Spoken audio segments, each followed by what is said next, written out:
Yesterday we have discussed about interference due to reflected light and transmitted light. आज next topic लेते हैं, that is interference due to wedge shaped film. यानी wedge shaped film interference fringes कैसे produce करेंगी। It means we will discuss its mathematical treatment और दिखाई कैसे देती है। तो ये चीजें आज हम डिस्कस करेंगे। तो इनको डिस्कस करने से पहले ये जान लेना जरूरी है कि वेज शेप्ड फिल्म होती क्या है और कैसे बनती है और क्या उसकी ज्योमेट्रिकल फॉर्मेशन है।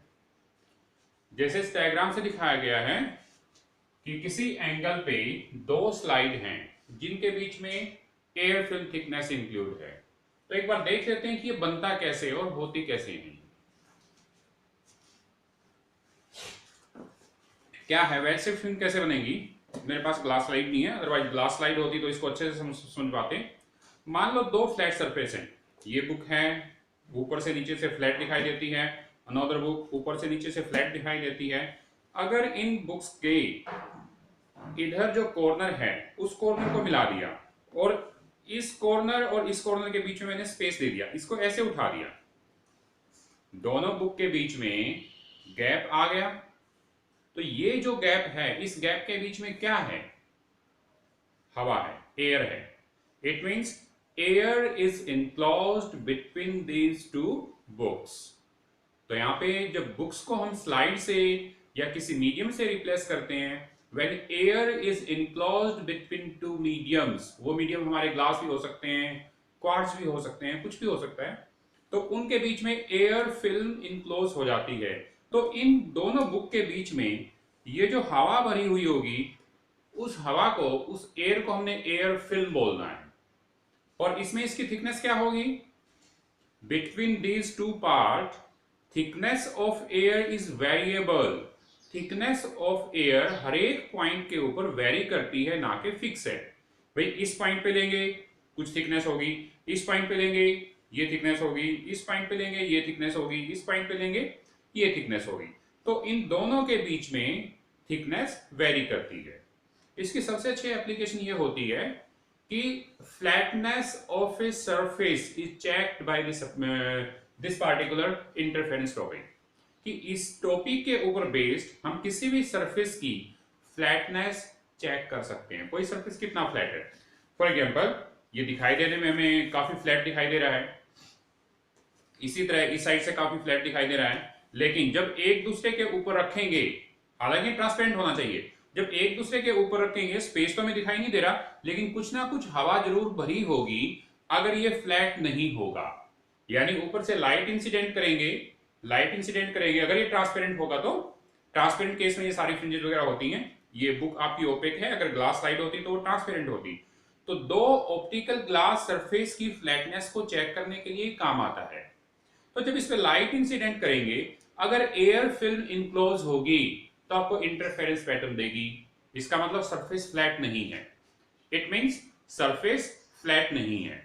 हाँ, फिल्म कैसी दिखाई देती है, उसकी टाइप क्या है, उसके ऊपर भी फ्लैटनेस डिसाइड होती है।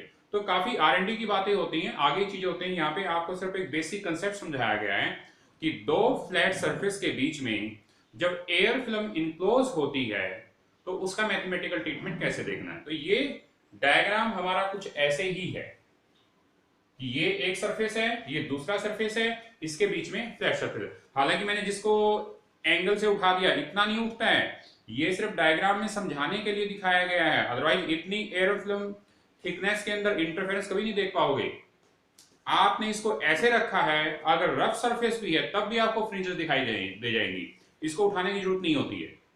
ये उठाया क्यों है, सिर्फ डायग्राम में आपको समझाने के लिए इसको इतना उठा के दिखा रहा हूं। अदरवाइज ये जो एंगल है अल्फा, ये बहुत ही कम होता है, 1 डिग्री, हाफ डिग्री या उससे नीचे होता है, इतना ज्यादा नहीं होता है।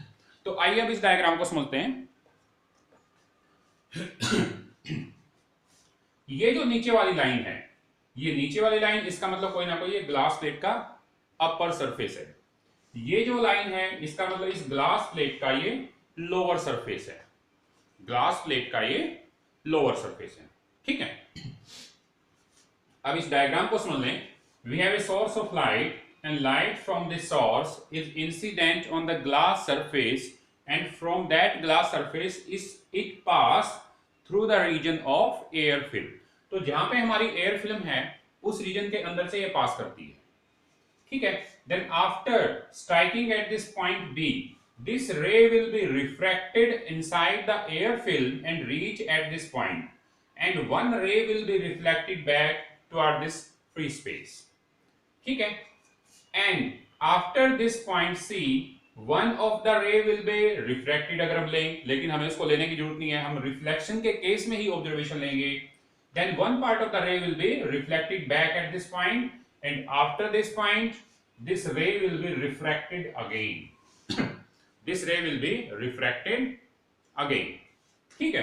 यहां पे समझाने के लिए आपको दो लाइनें दिखाई गई हैं, अदरवाइज सिचुएशन एक्चुअल ऐसी नहीं है, सिर्फ मैथमेटिकल ट्रीटमेंट के लिए दिखाई है, अदरवाइज काफी कॉम्प्लिकेटेड हो जाता. अगर इसको देखेंगे तो ये वाली तो हमारी जो ग्लास प्लेट है करीब ऐसी है, यानी रे इसके अंदर से भी जाएगी तो क्या फॉर्मेशन होगी. सिमिलरली जो दूसरी ग्लास प्लेट है, होना तो एक्चुअल ऐसा चाहिए था कि जब हम लाइट इंसिडेंट करते हैं, ये नॉर्मल लिया कोई, जब लाइट इंसिडेंट करते हैं रिफ्रैक्टेड होगी, फिर ये रिफ्रैक्टेड होगी, तब इसमें आएगी, फिर रिफ्लेक्टेड होगी, फिर यहाँ आएगी, फिर यहाँ आएगी, ये इसमें जाएगी, इसमें जाके ऐसे जाएगी. तो इस तरह से वेरिएशन काफी हो जाती और उसका मैथमेटिक्स समझने में दिक्कत होती. इसीलिए इस ग्लास प्लेट को सिर्फ एक लाइन से रिप्रेजेंट करवाया है, just only to understand the mathematical treatment of this portion. Otherwise actual situation तो ये ऐसे बनती है, ठीक है. तो अब डिफरेंट पॉइंट और एंगल देख लीजिए डायग्राम के अंदर. अगर आपको ये डायग्राम समझ में आ जाएगा तो आर्टिकल बहुत ही आसान है. अगर ये डायग्राम समझ में नहीं आएगा तो आर्टिकल समझ में नहीं आएगा. बाकी तो कुछ है ही नहीं इसमें, सिर्फ डायग्राम ही तो हमें समझना है. उसके बाद तो क्या है, पार्ट डिफरेंस कैलकुलेट करवा लेंगे. Part difference is equal to even multiple और ऑड मल्टीपल ऑफ λ/2 होगा, ब्राइट या डार्क फ्रिंज के लिए. तो आगे तो हमें वही देखना है, यानी मेन जो समझने की चीज है वो ये डायग्राम, ठीक है. तो ये जो ग्लास प्लेट के सरफेस दिखा दिए, so that angle alpha is between this two glass surface and air film is enclosed of variable thickness. तो मान लो किसी पॉइंट B1 के ऊपर बात करें, हर एक जगह पे एयर फिल्म की थिकनेस चेंज होगी. मान लो इस पॉइंट B1 के ऊपर बात करता हूं, तो B1 के ऊपर जो एयर फिल्म थिकनेस है दैट इज T, उसको हमने स्मॉल t से डिनोट किया है. और ये भी ले लेते हैं, मान लो एयर फिल्म की बजाय आपकी वाटर फिल्म है या ऑयल फिल्म है या कोई और मटेरियल डाल दिया, then we have to consider the refractive index of the material. इसलिए हमें रिफ्रैक्टिव इंडेक्स कंसीडर करके चलना पड़ेगा, क्योंकि हमें नहीं पता, इसको मैं बार बार एयर फिल्म थिकनेस बोल रहा हूं, हमें नहीं पता ये एयर है या नहीं है, ऑयल भी हो सकता है, वाटर भी हो सकता है, कोई और लिक्विड भी हो सकता है, ठीक है. तब उसका रिफ्रैक्टिव इंडेक्स क्या लेंगे, हम म्यू देंगे. तो यहाँ पे इस कंसीडरेशन के अंदर फिल्म है जो उसका थिकनेस T है और रिफ्रैक्टिव इंडेक्स म्यू है. तो ये इंसिडेंट रे थी, ये हमारा नॉर्मल है, normal to the surface. Then incident ray is making an angle I with the normal. ये रिफ्लेक्ट होके यहाँ रिफ्रैक्ट होके यहाँ जाएगी, यहां से रिफ्लेक्ट होके यहाँ जाएगी, इस पॉइंट से रिफ्रैक्ट होके फिर ये बाहर निकलेगी. So we will make our observation in case of reflected portion by the putting the eyepiece of the telescope. तो टेलीस्कोप से हम इन दो रे को देखेंगे और हमें फ्रिंजेस दिखाई देंगी. अब इसके अंदर की चीजें समझिए क्या है. इसमें बहुत सारी हमने एक्स्ट्रा कंस्ट्रक्शन की है, जैसे कि इस रे को हमने पीछे एक्सटेंड किया है, इस रे को भी पीछे एक्सटेंड किया है. इसका मतलब जो रिफ्लेक्टेड रे है आपकी R और रिफ्लेक्टेड रे है R1, तो R और R1 को पीछे एक्सटेंड करते हैं तो एक पॉइंट पे जाके मिलती हैं. वो पॉइंट हमारा P कहलाता है. इस पॉइंट P को बोलते हैं वर्चुअल सोर्स. यानी अगर हम देखेंगे तो हमें ऐसा लगेगा कि ये रे यहां से ना आके यहां से आ रही. It means this point P is known as the point of virtual source. After that इस नॉर्मल को आगे एक्सटेंड करें तो यहां जाके मिलेगा. यहां इस नॉर्मल को हम ड्रॉ करें इस पॉइंट के ऊपर तो ये यहां पे कट करते हैं एक दूसरे के साथ. सिमिलरली एक नॉर्मल यहां ड्रॉ करते हैं, इससे मिलता है, और इस रे से ये इस पॉइंट पे मिलता है, ठीक है. अब डिफरेंट एंगल देख लीजिए कि डिफरेंट एंगल क्या होंगे और कैसे होंगे. देखो, जितना एंगल ऑफ इंसिडेंट है उतना ही एंगल ऑफ रिफ्लेक्शन होगा, ठीक है. इट मींस ये जो एंगल रहा होगा वो कितना होगा, 90 माइनस आई होगा। 90 माइनस आई कैसे होगा भाई, ये जो टोटल एंगल है, ये टोटल एंगल कितना हुआ 90, इसको मैं आई या आर लेता हूं, हम आर इसमें लेके नहीं चल रहे, आई को ही ले रहे हैं इस ट्रायंगल के अंदर, तो ये एंगल मेरा कितना होगा 90 माइनस आई, ये कितना है 90, तो इस ट्रायंगल के अंदर ये एंगल कितना आ गया, आई आ गया। ठीक है, so in this triangle B D B1 this angle is i. अब और देखिए, अब इस ट्रायंगल के अंदर ये एंगल कौन सा है अल्फा, और ये एंगल कौन सा है 90 डिग्री, इस ट्रायंगल की बात कर रहा हूं मैं। तो यहां पे जितना एंगल ये होगा उतना ही एंगल ये होगा। ठीक है, तो कितना हुआ इक्वल एंड अपोजिट एंगल। और ये एंगल कितना है भाई, जब ये 90 है और ये अल्फा है तो ये कितना आना चाहिए 90 माइनस अल्फा। ये एंगल कितना है 90 माइनस अल्फा, और ये एंगल कितना है 90 माइनस अल्फा, ये कितना है 90 माइनस अल्फा। ठीक है, और ये 90 डिग्री है, इसका मतलब ये एंगल कितना हुआ अल्फा हुआ, इसका मतलब ये एंगल कितना हुआ अल्फा हुआ। ठीक है, सिमिलरली ये एंगल अल्फा है और ये एंगल आर है, तो एक्सटीरियर एंगल दोनों इंटीरियर एंगल का सम होता है, तो ये अल्फा प्लस आर आ जाएगा। दोबारा से देखिए एक बार, ये एंगल अल्फा है, ये 90 है, तो ये 90 माइनस अल्फा हो जाएगा। ठीक है, तो ये एंगल कितना जाएगा, जितना ये है उतना ही ये होगा, मींस इसको मैं कितना लिखूं 90 माइनस अल्फा, 90 माइनस अल्फा। कौन से एंगल की बात हो रही है, इस एंगल की बात हो रही है। ठीक है, तो एक राइट एंगल ट्रायंगल बन रही है जिसमें ये एंगल तो 90 डिग्री है और ये एंगल 90 माइनस अल्फा है, तो कितना हो जाएगा 90 minus alpha, 90 minus alpha and, एक मिनट,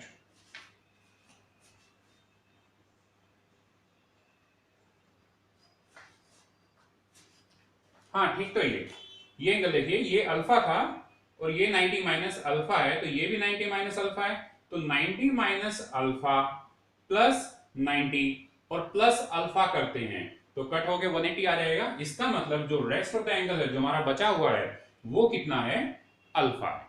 ठीक है, अब ये एंगल अल्फा है और ये एंगल आर है, ध्यान से देखिए, ये एंगल अल्फा है और ये एंगल आर है। ये एंगल आर क्यों है, एंगल ऑफ इंसिडेंस था, तो इसके अपोजिट में कौन सा जाता है एंगल ऑफ रिफ्लेक्शन आर आता है।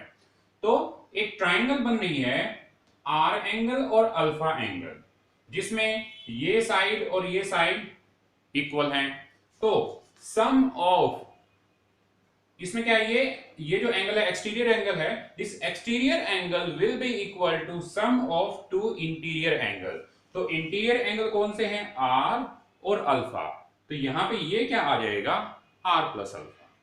क्लियर, तो इन सब चीजों को हम क्लियर कर चुके हैं। यहां पे ये आर प्लस अल्फा है, आर प्लस अल्फा कहां बना हुआ है इस लाइन के ऊपर परपेंडिकुलर डाल के। सिमिलरली इसी लाइन के ऊपर जब हम परपेंडिकुलर डालेंगे तो ऐसा ही एंगल यहां बन जाएगा आर प्लस अल्फा। जब ये एंगल आर प्लस अल्फा है, B1 और C यानी कि ये साइड और ये साइड इक्वल है, ये डिस्टेंस और ये डिस्टेंस इक्वल है, यानी एक तरह से अगर हम देखें इस ट्रायंगल को फोल्ड करके इसके ऊपर लेके जाएं तो बिल्कुल सिमिलर ट्रायंगल अपीयर होती है, यानी कि आइसोसेलेस ट्रायंगल्स हैं। तो आइसोसेलेस ट्रायंगल्स हैं तो तब क्या होगा, जितना एंगल ये है उतना ही एंगल ये भी होगा। तो ये कितना था आर प्लस अल्फा, तो ये भी कितना होगा आर प्लस अल्फा। ठीक है, क्लियर, तो एंगल्स में आ गए, ट्रायंगल्स में आ गई। इसमें दो मेन ट्रायंगल रहेंगे जिनका हम यूज करेंगे, ये ध्यान रखें ये आइसोसेलेस ट्रायंगल्स हैं ये दोनों, तो इसमें ये साइड इक्वल है, ये साइड इक्वल है, ये इक्वल है, ये इक्वल है, या यूं कहें B1O के ऊपर M क्या है मिड पॉइंट है इसका, तो इनका हम ज्यादा यूज करेंगे क्योंकि एंगल आर प्लस अल्फा की फॉर्म में आप आगे जाके देख पाएंगे आर प्लस अल्फा की फॉर्म में हमने पार्ट डिफरेंस लेके आना है, तो वो सब कैसे आएगा। सो क्लियर, अब इसके पार्ट डिफरेंस पे चलते हैं। तो पार्ट डिफरेंस पे यहां पे जब लाइट इंसिडेंट की है तो यहां से एक रे आर रिफ्लेक्ट होके जा रही है सीधा, दूसरी रे जो R1 है वो कहां से आई है, इसके अंदर से होके, तो BC एंड CB1, तो इसका पाथ कितना है, BC एंड CB1। ठीक है, तब हम क्या करते हैं, परपेंडिकुलर ड्रॉ करते हैं इस रिफ्लेक्टेड रे के ऊपर, R के ऊपर। तो पहली रे ने, इस रे ने कितना पाथ ट्रेवल किया एक्स्ट्रा, इतना। दूसरी रे ने कितना किया है, दिस प्लस दिस, तो इसका पाथ ज्यादा है, तो ये और ये दोनों प्लस करके माइनस कर देते हैं इसके पाथ को। ठीक है, because after this path will be same. Then ये जो रे जितनी भी इसके अंदर से जा रही हैं वो कोई मटेरियल के अंदर से जा रही है, यानी कि मीडियम के अंदर से जा रही है, इसलिए रिफ्रैक्टिव इंडेक्स साफ लगाना पड़ेगा। ये बाहर क्या है, एयर है, नीचे क्या है, एयर है, तो रिफ्रैक्टिव इंडेक्स क्या होगा, यूनिटी। तो अब देखते हैं इसका path difference. Then path difference delta will be equal to BC plus CB1। ध्यान से देखिए, BC प्लस CB1 ये कहां से आई है, मीडियम के अंदर से, इसलिए रिफ्रैक्टिव इंडेक्स साथ में लगा दिया, माइनस BD, यानी इस रे के पाथ में से BD का पाथ माइनस कर दिया, then it will be known as path difference between two rays. कौन सी रेज, इन रेज की बात हो रही है जो ये जा रही है, so this is the path difference between these two rays. ठीक है, then this path difference delta is equal to mu BC। यहां पे BC को ब्रेकअप किया है, BC देखिए कहां आया हमारा, BC, तो BC को जब ब्रेकअप किया तो बीच में एक पॉइंट है E, ये वाला, ये जो ट्रायंगल बनी, तो BC will be equal to BE plus EC, BE plus EC minus CB1 and minus BD। इसको एक बार यहीं पे छोड़ दीजिए, लेट दिस इक्वेशन 1, एक मिनट के लिए यहीं पे छोड़ दीजिए इसको। एक बार दूसरे ट्रायंगल से आते हैं। अब दो ट्रायंगल कंसीडर करनी है जिसमें हमें स्नेल्स लॉ अप्लाई करना है। कौन सी B1 D, B1 और D, ये वाली B1 D। दूसरी ट्रायंगल कौन सी है, B1 E, B1 E, ये वाली। तो इस ट्रायंगल के अंदर तो एंगल R है, इस ट्रायंगल के अंदर एंगल I है। Then in the first triangle, so Snell law क्या होता है, mu is equal to sine I upon sine R। Sine I किसके अंदर देखेंगे, B1 D के अंदर देखेंगे, तो इस ट्रायंगल के अंदर साइन I क्या हो जाएगा, BD upon B1, BD upon B1। ठीक है, so that will be sine I। Similarly ये जो सेकंड ट्रायंगल है B1E, इसके अंदर साइन R क्या हो जाएगा, BE अपॉन B1, तो B1 कैंसिल हो जाएगा, तो क्या बचेगा हमारे पास, BD अपॉन BE बच जाएगा। इसका मतलब mu is equal to BD upon BE। हमें क्या चाहिए, BD चाहिए था, इस इक्वेशन में BD चाहिए ना, तो इसकी वैल्यू पुट करेंगे, तो BD will be equal to mu into BE। So we put the value of BD equal to mu into BE in this equation here. So delta is equal to mu BE plus EC minus CB1 minus mu, कहां पे mistake थी, इसमें minus ले लिया था गलती से, so plus CB1 है, प्लस CB1 है, सो इट इज प्लस, तो यहां पे प्लस CB1 है, तो mu BE minus mu BE, इसको हमने कैंसिल कर दिया, तो कैंसिल करने के बाद हमारे पास क्या बचा है, EC प्लस CB1 बचा है। अब EC plus CB1, EC as it is है, CB1, तो CB1 इक्वल टू CO, ये कहां से लिया हमने, CB1 इक्वल टू CO, तो ये स्टार्टिंग में बताया था इन दो ट्रायंगल के अंदर ये दोनों साइड इक्वल हैं, CB1 equal to CO, so we put CB1 की जगह हमने क्या किया है, CO रख दिया है। नाउ अब इसको देखिए, EC प्लस CO कितना है, EC प्लस CO, तो क्या होगा ये EO, so this will be simply EO। तो अब हम कहां पे पहुंच गए, path difference equal to mu into EO। अब इस EO की वैल्यू निकालनी है। EO की वैल्यू निकालने के लिए हम क्या करते हैं, ट्रायंगल लेते हैं, ट्रायंगल EOB1, EOB1, EOB1, तो यहां पे 90 डिग्री बन रहा है, एंगल कौन सा है, R प्लस अल्फा है।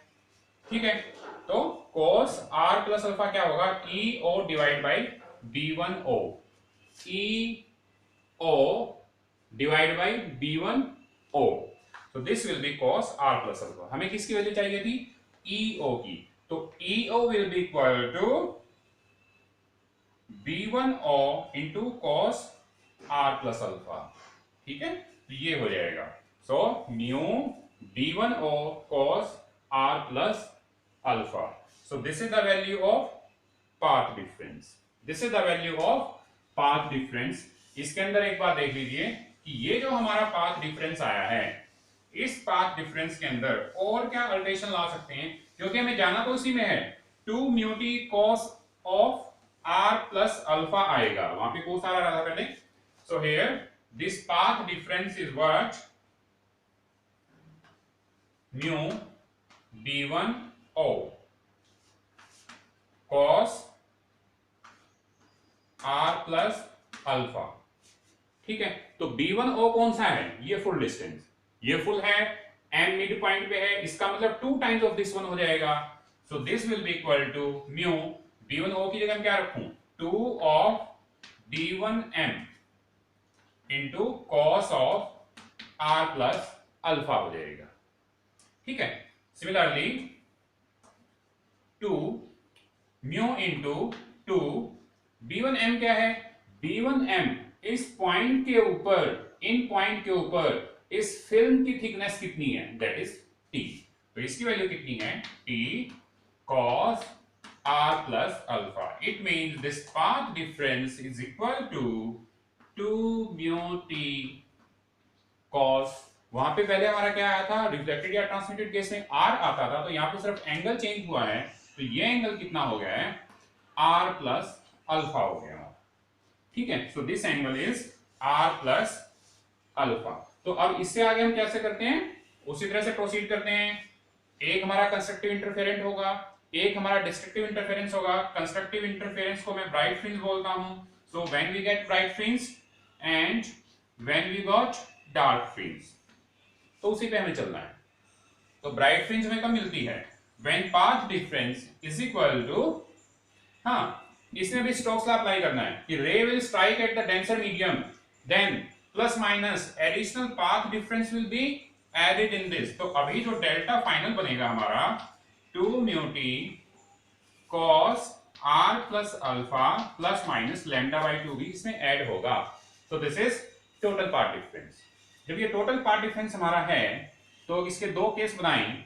If this path difference will B, if this path difference will be even multiple of lambda by 2 है and odd multiple of lambda by 2 है, तो इस केस में तो हमारे क्या है, ब्राइट फ्रिंज है, और इस केस में हमारी क्या है, डार्क फ्रिंज है। ठीक है, मोस्टली बुक्स में इसको क्या लिखते हैं, 2 से 2 कैंसल, इसको n लैम्डा वाले लिखा हुआ दिखाई देता है। So let us solve this one. So this path difference कितना हुआ, 2 mu T cos R plus alpha plus minus lambda by 2, एक मिनट में इसको प्लस ही लेके चलता हूं, माइनस भी ले सकते हैं, इसको सोल्व कर लेंगे, इक्वल टू n लैम्डा। तो ये मैंने कौन सा केस लिया है, ब्राइट फ्रिंज वाला केस लिया है। तो 2 mu T cos R plus alpha n lambda minus, हाँ तो हम इसमें कहां दें, this path difference 2 mu T cos R plus alpha is equal to n lambda minus lambda by 2। ये दोनों केस करके दिखाया मैंने, तो जरूरी नहीं है दोनों किए जाएं, कोई भी एक आप ले सकते हैं, दोनों से कंडीशन एस्टेब्लिश हो जाती है, लेकिन एक को इग्नोर करते हैं। क्यों इग्नोर करते हैं, n lambda minus lambda by 2, 2 LCM लेंगे, 2 n lambda minus lambda upon 2। तो इस तरह से जब इसको सोल्व करेंगे तो हमारे पास क्या आएगा, 2n माइनस 1 लैम्डा बाई 2।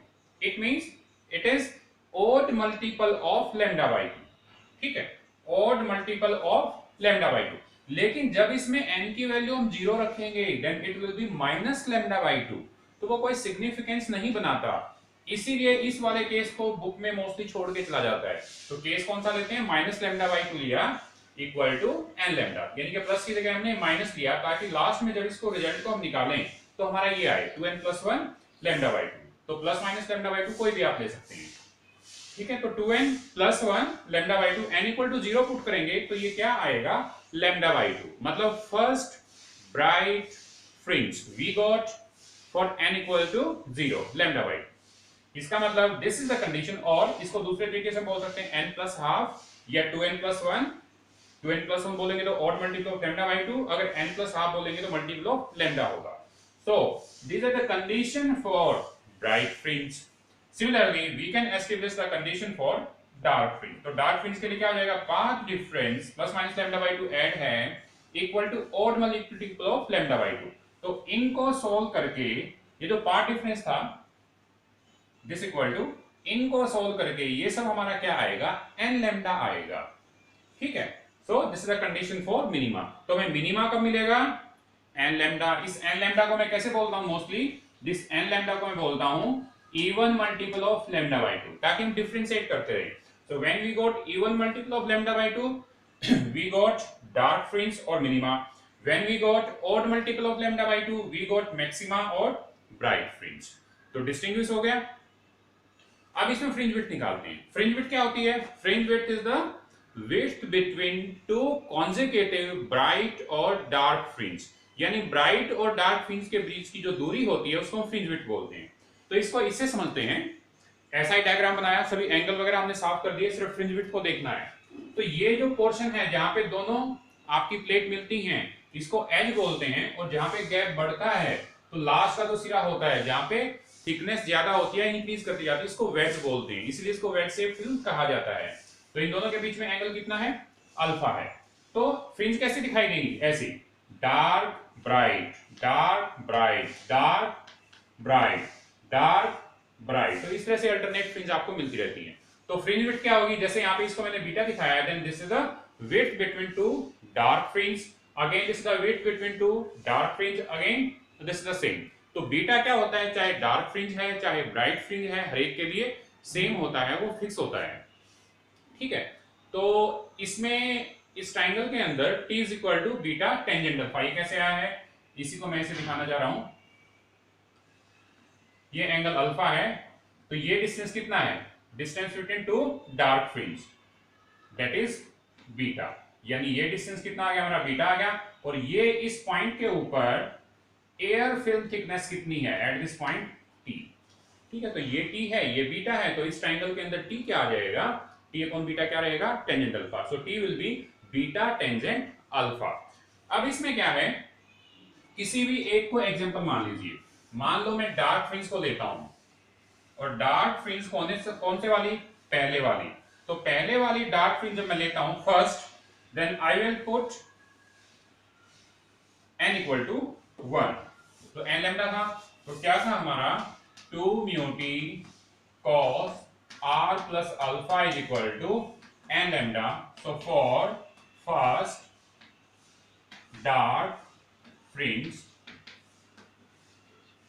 तो क्या होगा, n इक्वल टू 1 होगा। Then this equation will be 2 mu t cos r plus alpha is equal to simply lambda. तो इसमें t क्या है, उसकी वैल्यू कहां से उठाएंगे, वहां से उठाएंगे। सो 2 म्यू t की जगह हम रखेंगे beta tangent alpha cos of r plus alpha is equal to lambda. हमें चाहिए क्या, बीटा। तो फ्रिंज विड्थ कितनी आ जाएगी यहां पे, तो बीटा कितना आ जाएगा, this beta will be equal to this lambda divide by 2 mu tangent alpha and cos of this r plus alpha. यहां पे थोड़ा सा इसको मॉडिफाई करना है, cos r plus alpha. r क्या था, एंगल ऑफ रिफ्रैक्शन था, अल्फा क्या था, angle between the plate. So this alpha will be very small, alpha is very small as compare to r।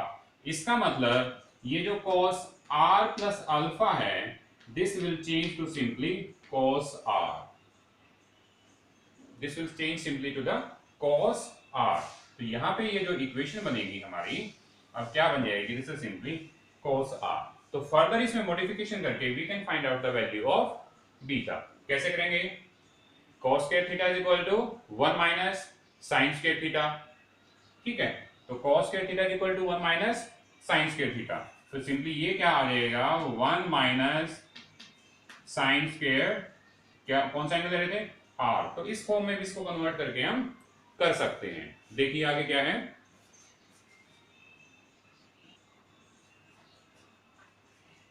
हाँ तो इसमें क्या है, क्या पे थे हम, हमारे पास ये था cos r प्लस अल्फा, इसको हमने cos r ले लिया, then beta is equal to lambda 2 mu tangent alpha 1 minus sine square r। तो इसको हम कैसे कैलकुलेट करवा के लेके आएंगे, we know that from Snell's law mu is equal to sine i upon sine r होता है, तो साइन r क्या हो जाएगा sine i upon mu, sine i upon mu, हमें क्या चाहिए साइन स्क्वायर r चाहिए, तो साइन स्क्वायर r क्या हो जाएगा sine square i upon mu square. So put the value of the sine square r from this equation here. So lambda upon 2 mu tangent alpha 1 minus sine square r के लिए हमने क्या put कर दिया sine square i upon mu square।